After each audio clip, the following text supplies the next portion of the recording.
I think there is. He brought and I think you're gonna see today too. He brought some air, feeling of ease and a lot of modernity to the house, and I think that's what I'm really excited about. There is something where you feel like you're breathing, and I really love that.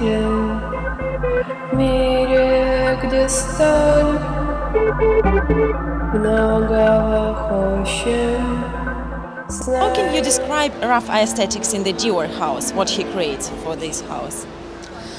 Well, it's a good question, because usually we consider him as minimalist, and Dior in our mind is not a minimalistic aesthetic, but the most impressive thing for me is how he's doing his minimalistic style in Dior style, this merge, because he keeps his identity for sure, his laconic lines, everything, but it's not over the top, it's never over the top, and it's very clean, it's very focused, and I know that many older Dior clients are not welcoming that because it's very different from what they liked, but I think they will get lots and lots of new clients, and probably younger ones, hotter ones, and I think it's good.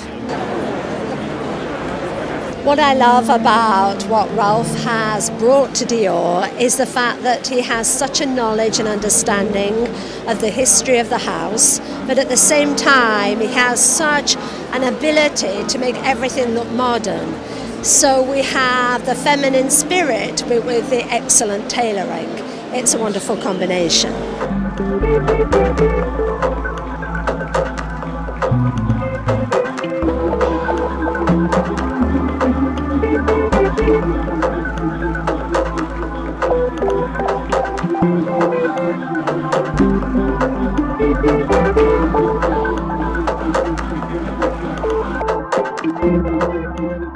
Well, it was really innovative, and with Raf, I guess that's what one expects by now at Dior, that he will sort of continue adding more elements, surprising, telling sort of more stories and enriching the house.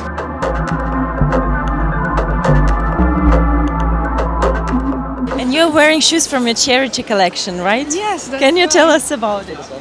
Oh, thank you for asking. That's really kind. Yes, that's the pair of shoes, and I designed them in different color for Central Russian brand, and all the proceeds will go to Naked Heart Foundation. So this is really exciting. Actually, today it's been launched on Net-a-Porter. Really? Yes. Thank you. That was really a very, very good collaboration for us. That is an important aspect, I think, of the starting period, that there is a lot of reality to it. I think that it's these days important that women can have both aspects of what fashion can mean for them. On the one hand, the aspect of reality, the possibility to wear it, the possibility to live with it, to live in it, and on the other side, the possibility to be inspired with it and to have this kind of very more fantasia, more kind of surreal, floaty state of mind of fashion.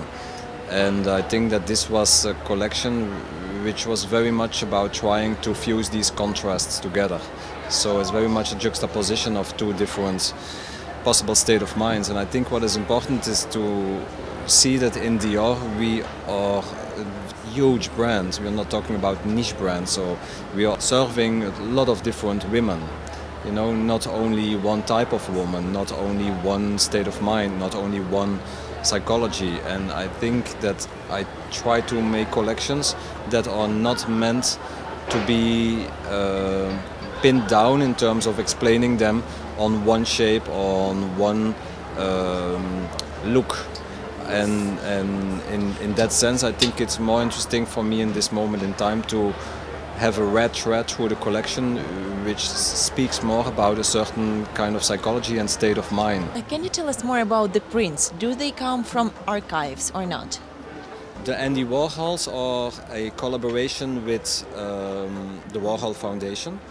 So the Andy Warhols came in later during the process, because all the other graphics that you saw tonight, these things we created ourselves, like the eyes with the tearing keyholes and the flowers with the keys, the birds pulling up the 20s kind of embroideries. That's all from us. But when I more and more creating this kind of drawings and creating this kind of graphic, I started thinking about the early work from Andy Warhol, and then we asked if they would be open to have a collaboration.